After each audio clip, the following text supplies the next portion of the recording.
As a kid, I actually was really into soccer and softball and volleyball, and I was kind of all over the place. And then my mom said, okay, you got to make a decision because, you know, the season started to overlap and collide. And I actually chose volleyball. I liked soccer more to begin with, but I chose volleyball. I said, okay, I guess I'll play volleyball because my sister played volleyball, and she was 2 years older. I started getting recruited during high school, and some pretty opportune schools contacted me.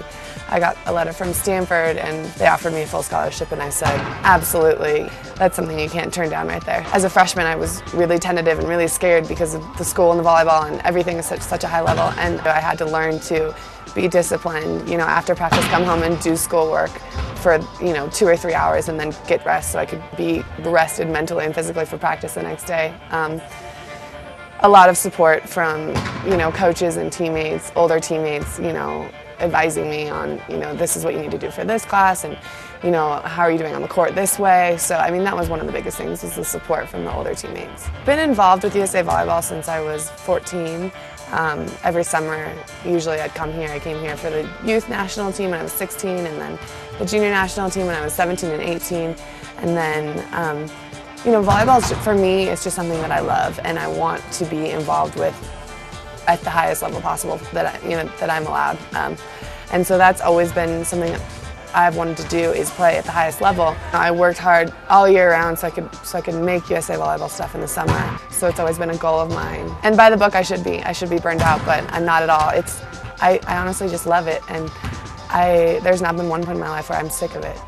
There are times when my body hurts and I say no. But as far as my heart and my mind, I love it. And I don't know if I'll ever get sick of it. If I could, I'd play until I was 80. I think that teamwork is one of the most crucial things to learn, how to work with individual people.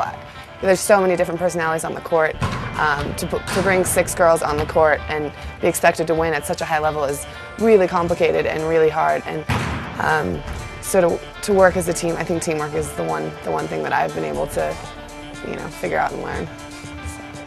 Probably the most important thing that a coach has ever told me is, you have nothing to lose, leave your heart out on the floor. Because that's true. I mean, there are so many variables when you're playing volleyball. There are things that can be excuses, and there are things that could be reasons to not go for that ball, or reasons to, oh, I'm sorry, I got distracted by the crowd.